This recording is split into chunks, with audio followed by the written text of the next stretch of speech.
ఏ బాబు అది తీసి ఆడ పెట్టండి. భిన్నా పోండి. అన్నా ఏదన్నా పని ఉందా అన్న మీ దగ్గర? ఉందమ్మా.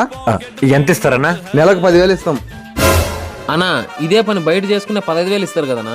అయితే బయట పని చేసుకుపో, మన దగ్గర ఇచ్చేది 10,000. నచ్చితే లేకపోతే పో. రే మన ఇంట్లో పరిస్థితులు తెలుసు కదరా, ఇప్పటికిప్పుడు బయట పని ఎత్తుకోవాలని ఎంత కష్టమో నీకు తెలుసు కదరా.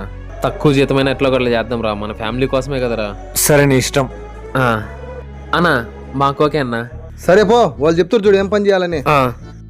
1 2 3 పడేటప్పుడు ఎక్కువ పడతాను, ఈడికి వచ్చేటప్పుడు తగ్గిపోతాను. ఎందుకు పెద్ద అన్నా అదే నెల అయింది కదా జీతం. ఉండు, ఇదిగో అన్నా 10,000 ఉందన్నా. ఇద్దరికి కలిపి 10,000. రే నువ్వు ఆగురా. సరే అన్నా రారా.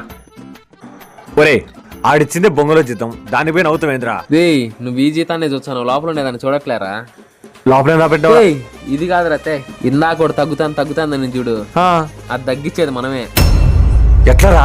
రే మనం ప్రతిరోజు వేటకు పోతల్లా, ఆ నుంచి ఇడికి వచ్చే గ్యాప్ లో ఒక 4 కేలు పక్కకు చూస్తా, అవి బయట అమ్ముకుంటే అది కదరా లెక్క. ఇదేముంది చిల్లర, నాకు స్టఫ్ గాని రాదు. మామా నేను కూడా రేపు చేస్తా మామా. సర్లేరా, రేపు డాన్స్ ఇద్దరం కలిసి చేద్దాంలే.